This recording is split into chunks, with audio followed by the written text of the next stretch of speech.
Non, je vous emmène pas à la pêche, et non, la photo, c'est pas compliqué. Aujourd'hui, je vais vous montrer comment faire ça, et comment s'inclure dans la photo de deux manières différentes.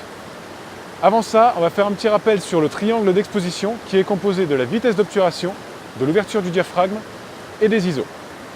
La vitesse d'obturation, plus elle va être élevée et plus notre sujet est figé. L'ouverture du diaphragme, là, on va agir sur la profondeur de champ, sur la zone de netteté de la photo. Et les ISO, ça va être le capteur, donc c'est le capteur qui va augmenter la luminosité de l'image artificiellement. Sur ceci étant dit, on va pouvoir y aller. C'est parti. Bon, c'est parti. Alors, pour notre photo, on va avoir besoin d'un appareil photo, d'un objectif, donc là, le 18-55 du kit, d'un trépied et d'un filtre à densité neutre. Donc là, c'est un ND variable ND, qui va de ND2 à ND400. Il y en a des fixes, mais ils sont moins polyvalents et beaucoup plus chers, donc voilà. On commence par allumer l'appareil photo. Avec la molette au-dessus, on va se mettre en mode manuel et sur l'objectif, on va désactiver la stabilisation et la mise au point. On se met en live view pour avoir la photo sur l'écran. Et là, on va zoomer dans la photo avec le bouton en haut à droite pour faire notre mise au point. Et on fait la mise au point avec la bague au-dessus. Donc maintenant que la mise au point est faite, on va mettre en place notre filtre ND. Donc le filtre ND, moi je vais le mettre au maximum.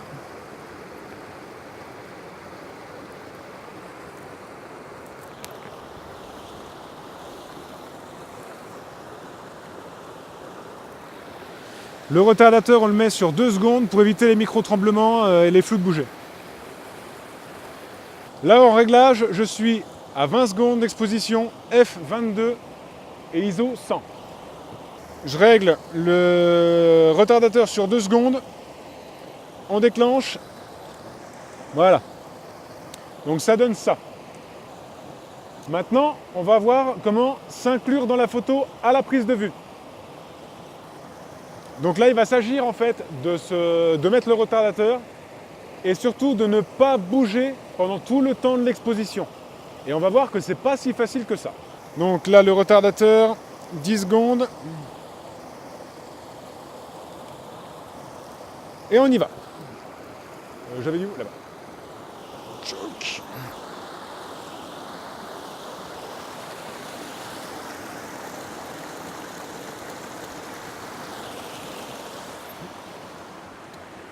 Voilà, donc ce coup-ci, ça donne ça. Bon, c'est pas trop mal, mais je suis quand même flou. Donc, soit on réessaie jusqu'à ce que, ou soit on fait la manip suivante. On retire le filtre ND, qu'on va ranger dans sa boîte.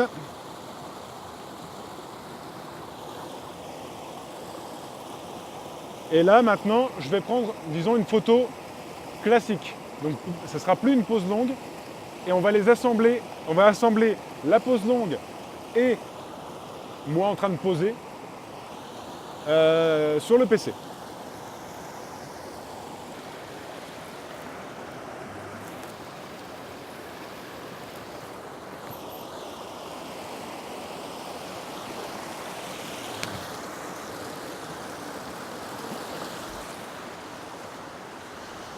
Forcément, je crois que j'ai bougé.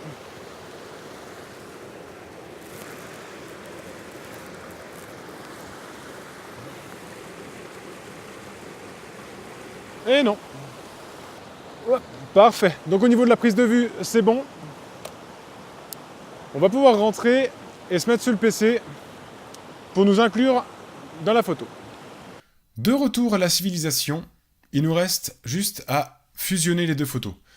Pour ce faire, on va utiliser le logiciel GIMP qui est gratuit, qu'on a tous eu sur notre ordinateur à un moment ou à un autre, sans vraiment savoir à quoi ça servait. On va dans Fichier, Ouvrir, on va importer notre photo de fond, donc la cascade seule. On clique sur Ouvrir. Donc on refait CTRL O ou Fichier Ouvrir pour télécharger la photo du modèle. Enfin, pas télécharger, importer. À ce stade, on fait édition. Édition, disais-je. Copier. Celle-là, on peut la baisser. Édition. Coller comme. Nouveau calque. Donc là, on l'a juste posé dessus. Alors, on l'a grosso modo posé dessus. On va aller dans la petite barre en haut, sélectionner Outils. On clique sur Outils, Nouvelle boîte à outils ou CTRL B. Et on double-clique sur l'outil gomme. Là, il y a une petite boîte de dialogue et on va pouvoir gérer la taille des brushes. Là, on va mettre une bonne grosse brush pour faire le gros du chantier. Et là, dès qu'on va cliquer, maintenir et badigeonner, ça va juste faire apparaître la photo du dessous.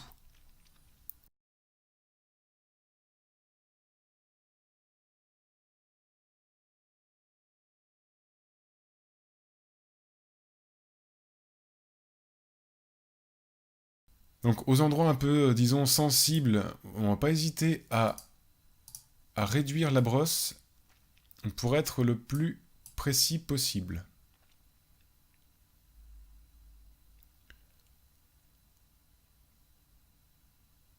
Voilà, donc je suis d'accord, c'est pas la photo de l'année, mais elle a le mérite d'exister.